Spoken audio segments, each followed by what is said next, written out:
Air ইন্ডিয়ার বিমানে বোমাতঙ্ক, luggage bag ঘিরে বিমানে বোমাতঙ্ক। কলকাতা বিমানবন্দরে তৎপরতা শুরু হয়েছে, যাত্রীদের নামিয়ে বিমানে তল্লাশি চলছে। আরো ডিটেলে বলতে পারবেন আমাদের প্রতিনিধি অনুপ রয়েছেন সঙ্গে। অনুপ, এক্সপ্রেস বিমানে মূলত বোমাতঙ্ক, সেই কারণে কিন্তু ইতিমধ্যে বিমানবন্দরের ভিতরে যেমন তল্লাশি চলছে, বিমান থেকে যে যাত্রী তাদেরকে নামিয়ে আনা হয়েছে এবং বোম স্কোয়াড পাশাপাশি সিআইএসএফ এর উচ্চপদস্থ আধিকারিক তারা সেখানে পৌঁছেছে এবং পুলিশ সিআইএসএফ এর যে পুলিশ কুকুর সেটা দিয়েও কিন্তু তল্লাশি চলছে। মূলত এক যাত্রী তিনি কিন্তু জানায় একটি লাগেজ ব্যাগের মধ্যে বোম আছে এবং তার পরবর্তী ক্ষেত্রে সঙ্গে সঙ্গে সিআইএসএফ কে জানানোর পরে একেবারে এয়ার ট্রাফিক কন্ট্রোল থেকে শুরু করে প্রত্যেককে বিষয়টিকে জানানো হয়। বিমানবন্দরে যখন বিমানটি রওনা দেবেন, রানওয়ে পৌঁছবেন, তার আগের মুহূর্তে একেবারে ঘটনা, সেই সময় কিন্তু সমস্ত যাত্রীরা বিমানে উঠে গেছিলেন, তাদেরকে নামিয়ে আনা হয় এবং নামিয়ে আনার পরেই কিন্তু বোম স্কোয়াড দিয়ে এই মুহূর্তে বিমানবন্দরের বিমান যে এয়ার ইন্ডিয়া এক্সপ্রেসের বিমান, সেই বিমানে কিন্তু একেবারে তল্লাশি চলছে। বিমানটি মূলত কলকাতা থেকে পুনের উদ্দেশ্যে রওনা দেওয়ার কথা ছিল এবং রওনা দেওয়ার ঠিক আগের মুহূর্তেই এই ঘটনা। যে যাত্রী বলেছে সেই যাত্রীকে ইতিমধ্যে জিজ্ঞাসাবাদ করা হচ্ছে কেন তিনি বললেন এবং তিনি কি জানতেন। যেহেতু বোমা রাখা আছে একটি লাগেজ ব্যাগে, তিনি উল্লেখ করেছেন, সেই কারণেই কিন্তু এইভাবেই এখনো পর্যন্ত তল্লাশি করা হচ্ছে। পাশাপাশি ওই যে যাত্রী, সেই যাত্রী কিন্তু এখনো পর্যন্ত জিজ্ঞাসাবাদ করা হচ্ছে সিআইএসএফ এর পক্ষ থেকে। ধন্যবাদ অনুপ।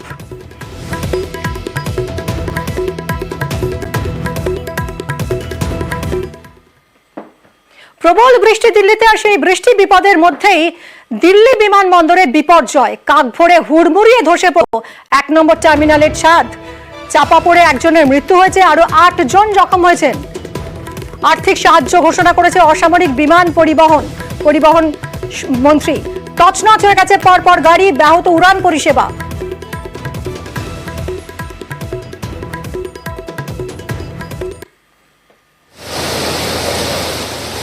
তছনছ হয়ে গেছে একের পর এক গাড়ি, যেগুলো পার্ক করানো ছিল।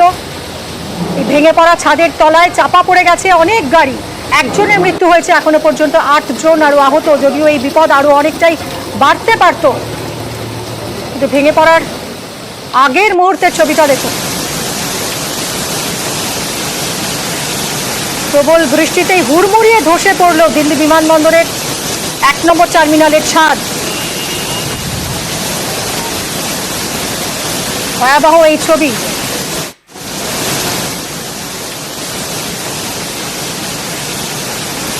কথা বলবো আমাদের প্রতিনিধি মৈত্রেয়ীর সঙ্গে। মৈত্রেয়ী, সম্প্রসারণের পর মার্চে প্রধানমন্ত্রী মোদী উদ্বোধন করেছিলেন এই অংশের, এই টার্মিনালের ছাদে।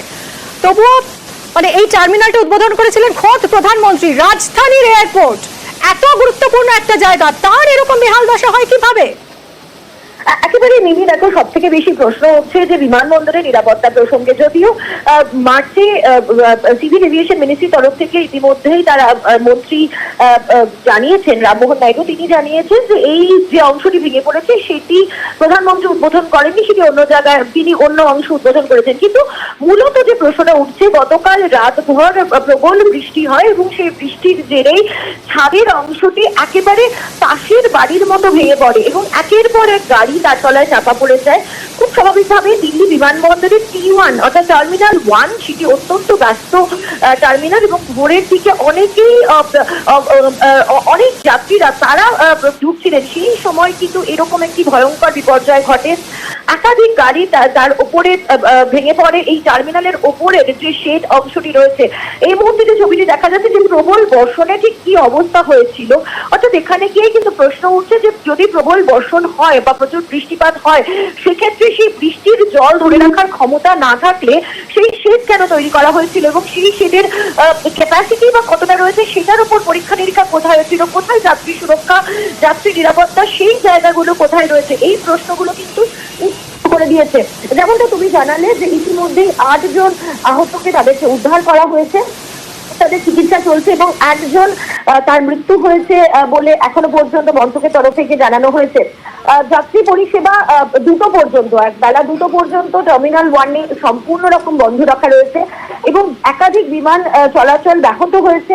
যে সমস্ত যাত্রীরা যারা টার্মিনাল 1 দিয়ে যাচ্ছিলেন, যাদের বিমান ক্যান্সেল হয়েছে, তাদেরকে মন্ত্রকের তরফ থেকে জানানো হয়েছে যে তাদেরকে পুরো রিফান্ড দেওয়া হয়ে যাবে এবং কিছু যাত্রীদের তাদেরকে শিফট করানো হয়েছে T3 এবং T2 বিমানবন্দরে।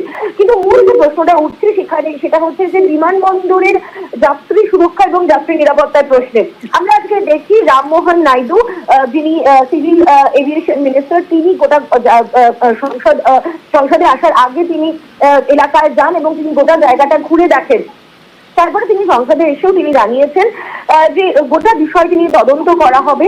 শুধু সিআইএসএফ নয় বা শুধু সিভিল এভিয়েশন মিনিস্ট্রি নয়, ডিজিসিএ, বিসিএএ, সিআইএসএফ এবং দিল্লি পুলিশ এবং তার সঙ্গে সঙ্গে এনডিআরএফ সকলে মিলে এই তদন্ত করবেন। এবং শুধু সেটাই নয়, একই সঙ্গে কিন্তু রামমোহন নাইডু তিনি জানাচ্ছেন যে অন্যান্য বিমানবন্দরের নিরাপত্তাগুলো কিন্তু বা এই যাত্রী সুরক্ষার জায়গাটা কতটা নিশ্চিত রয়েছে সেটা খতিয়ে দেখানো হবে। কিন্তু সব থেকে আগে যে প্রশ্নটা উঠছে, দিল্লি আন্তর্জাতিক বিমানবন্দর রাজধানীর একটি বিমানবন্দর, সেখানের যে এক্সটেন্ডেড ভার্সন, সেখানের ছাদ যদি এভাবে ভেঙে পড়ে যায়, একেবারে তাসের ঘরের মতো যদি ভেঙে পড়ে যায়, তাহলে অন্যান্য বিমানবন্দরের অবস্থা কি হবে এবং সেখানে যাত্রী সুরক্ষা সুনিশ্চিত করবেন তারা। এবং আমরা দেখেছি যে বিরোধীদের তরফ থেকে ইতিমধ্যেই কিন্তু এই প্রশ্ন উঠতে শুরু করে দিয়েছে। তারা যেটা দাবি করছেন যে এই অংশটির মার্চ মাসে উদ্বোধন করেছিলেন প্রধানমন্ত্রী নরেন্দ্র মোদী। আমরা দেখেছি সাকেত গোখলে তিনি টুইট করে দাবি করেছেন যে তার অভিযোগ যে প্রধানমন্ত্রী তিনি নির্বাচনের তাগিদে এই ইনকমপ্লিট টার্মিনাসের বিরোধীরা যেটা অভিযোগ করছে যে ভোটের আগে ঠিকঠাক করে কাজ শেষ না হতেই তড়িঘড়ি উদ্বোধন করে ফেলা হয়েছিল দিল্লি বিমানবন্দরের এই টার্মিনাস 1 এর সম্প্রসারিত অংশ, আর এই দুর্ঘটনা সেটারই প্রতিফলন। মৈত্রী, অনেক ধন্যবাদ তোমায়। মৃত এবং জখমদের আর্থিক সাহায্য ঘোষণা করেছে এরই মধ্যে কেন্দ্র। আমরা শুনবো রামমোহন নাইডুর বক্তব্য। Today morning at 5 o'clock, very unfortunate incident happened at Terminal 1, Delhi Airport. A section of the canopy, which is outside of the airport, extension of the airport building, has collapsed due to heavy rains that has been happening since the night. We want to express our condolence to the life that has been lost in this tragic incident also. 4 people have also been injured. As soon as the incident happened, it has come to our notice and we have reacted immediately. We have immediately sent the emergency response team, the fire safety team, CISF, NDRF teams. Everyone was available at the site and they have done thorough inspection so that no other casualties are there or no other injured are there. Right now the situation is under control. The whole rest of the terminal building has been closed off and everything is being thoroughly inspected so that any other untoward incident does not happen here. Airport Delhi বিমানবন্দরের এরকম বেহাল দশা কেন, প্রশ্ন তুলছেন বিরোধীরা। ये तो सरासर मिनिस्ट्री ऑफ सिविल एविएशन का फेलियर है। 3 आदमी का डेथ भी हो गया, बहुत दुखद घटना है।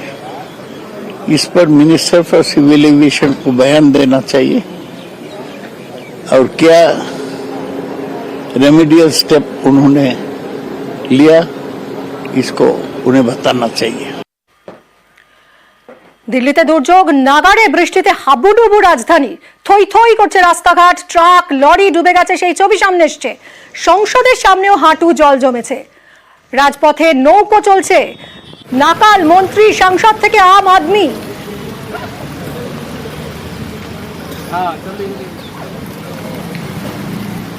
টানা বৃষ্টি চলছে পাঞ্জাব হরিয়ানাতেও, একের পর এক গাড়ি জলের তলায়।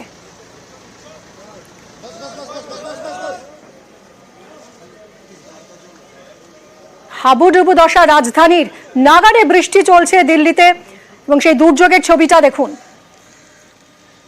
জলমগ্ন দিল্লি শহর, বিভিন্ন জায়গায় থই থই রাস্তাঘাট, ট্রাক লরি ডুবে গেছে জলে, সংসদের সামনে হাঁটু জল, রাজপথে নৌকা নামিয়েছেন মানুষ। নদী না রাজপথ বোঝার উপায় নেই।